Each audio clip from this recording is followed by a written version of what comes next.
Subscribe now and press the bell icon. Never miss an update.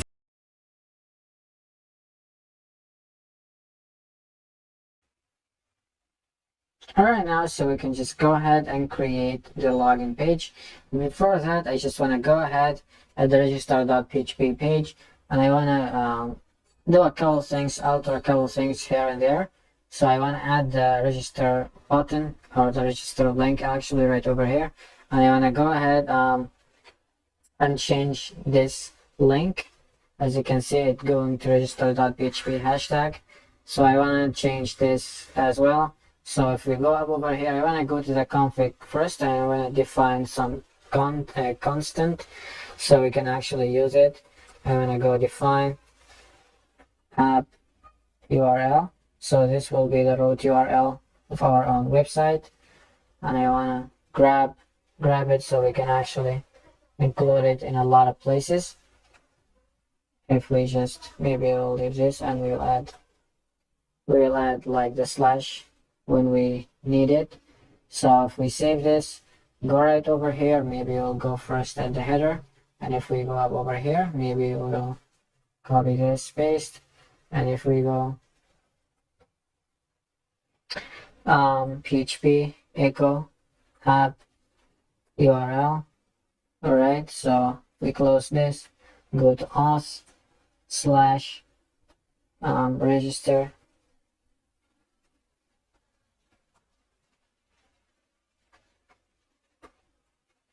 .php. So that's fine.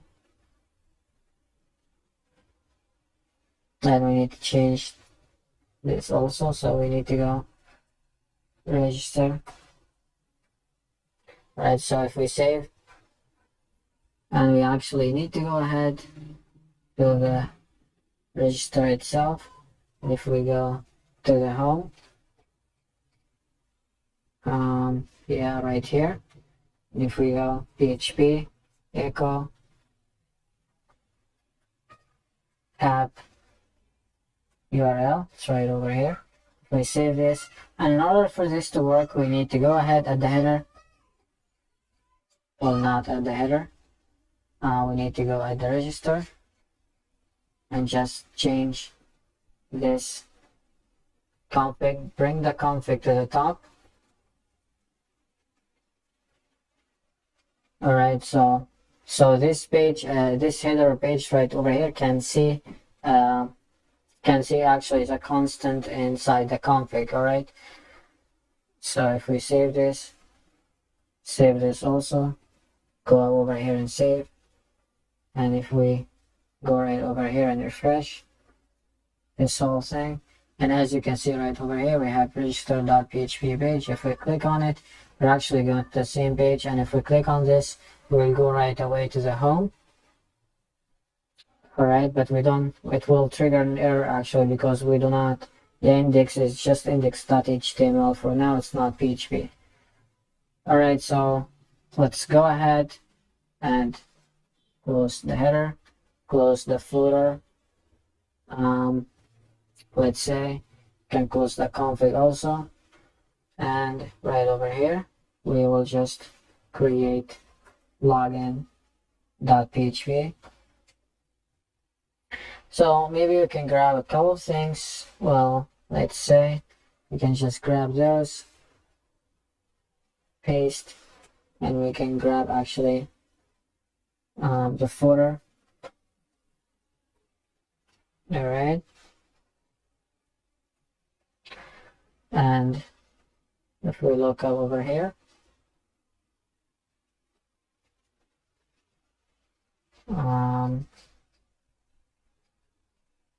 let's say what we need, can grab those two, and everything else is actually included. So if we go up over here and paste, let's save, go back right over here and go to login.php. Alright, as you're seeing down over here, it's basically working fine. Here is the header and here is the footer, and now we don't actually need this.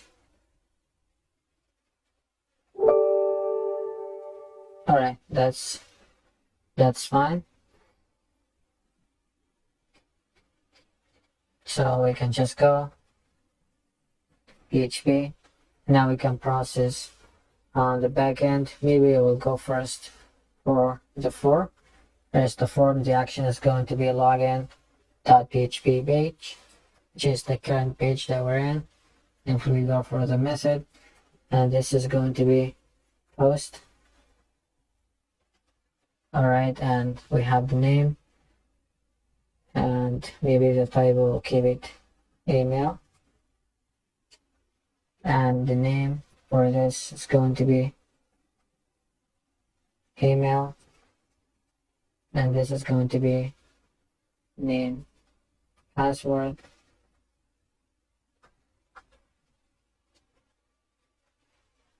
All right, now we have the last thing.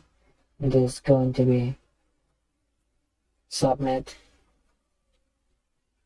and I'm thinking that that's actually it for the HTML code. And now we can go ahead. Well, let's go over here, and maybe we can grab this whole thing so you don't have to write it. So as you're seeing right over here, we're checking for form submission like always. All right, and we're checking if the inputs are empty. Here we only have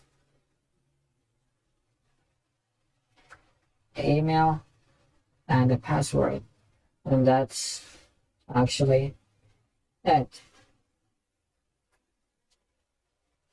All right, so we're gonna display this alert. We're gonna say some inputs are empty if most of those are empty, and otherwise we are going to process our own logic. Well, first of all, if we look over here, we checked for the form submission, and after that we need to grab the data, and after we grab the data we are gonna do the query with the email only, and then we are going to fetch, we are going to execute actually first, and then fetch the data, and after that check for the row count, and after the row count we're gonna go ahead and check for the password,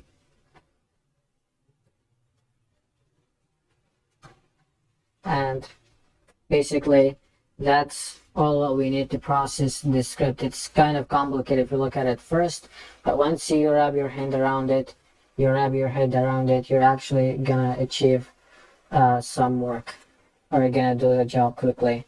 All right, so now all what we need is just to grab the data. So we're gonna go email is equal to the email, and the password is gonna equal to the post password, and after that we're just gonna go ahead and do our own query. So what we're gonna do is we're gonna go, maybe we will go login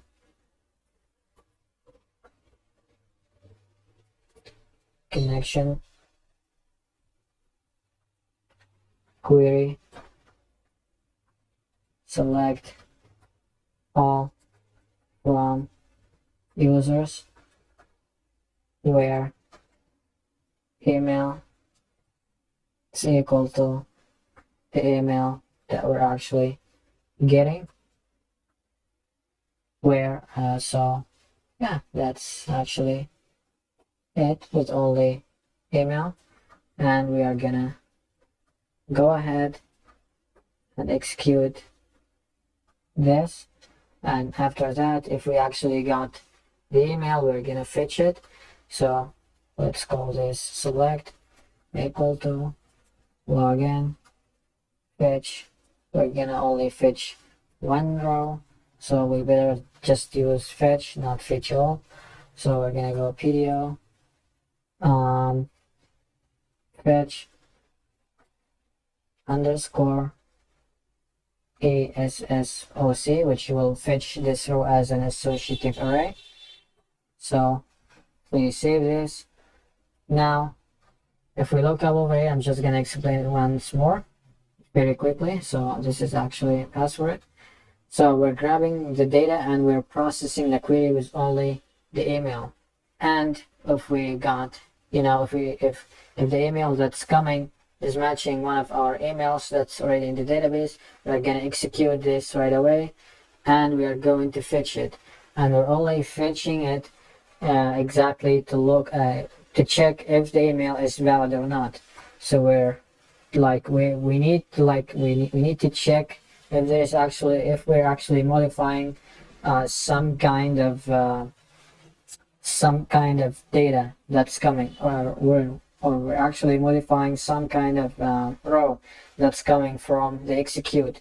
So in order to check for this, we're gonna use the row count, and the row count will basically return some certain number of modified rows.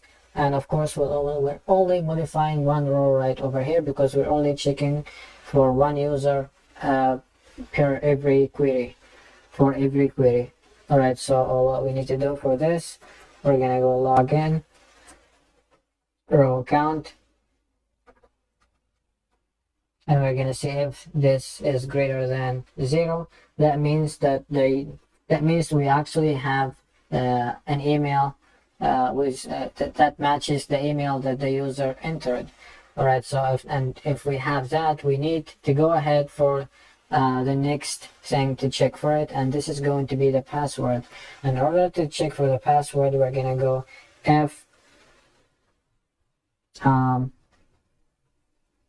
if we need to use the password verify, because of course the password that the user is gonna enter is not gonna be a hash, it's gonna be a raw password. So we need the password verify function that will take the raw password that the user entered, and it will grab the hash. It will grab the hashed password in our database, and it will match both of those. And of course the hashed password is gonna come from this right over here, because we've already fetched it based on this email from this query, right? I hope that makes sense. So if we go password, there is password verify right over here, and as you can see right over here, it's telling us we're gonna enter two parameters, the password right over here and the hash from the database, and the password is right over here. And like the string, we gonna need this select, and we are gonna need from it the my password field, right? So I hope that all of this makes sense to you. I'm gonna actually try to explain everything once more, but let's go for now. Now if we checked for the email right over here, and we've checked for it, and if we got it right, so this code will be triggered, and if this code is triggered, and if it's true, it's returning true, that means that we got the email and the password right. So we have these credentials, and all of the credentials are valid, right? So we need to give the user something. For now, I'm just gonna go logged in just for now. We are gonna modify this of course later, and if this is not true, if the password is not true, maybe we will echo out something like data. We have no user credentials with this data, or you can type whatever you want. I'm just gonna type user valid, maybe, and maybe we'll go for this, and we're gonna give it the same thing. As I said, you need to be kind of vague when you're giving information to, you know, to your users. So basically, I'm guessing that that's all it, and we're having some error, and I don't know what it is. So let's look up over here. One problem, this file.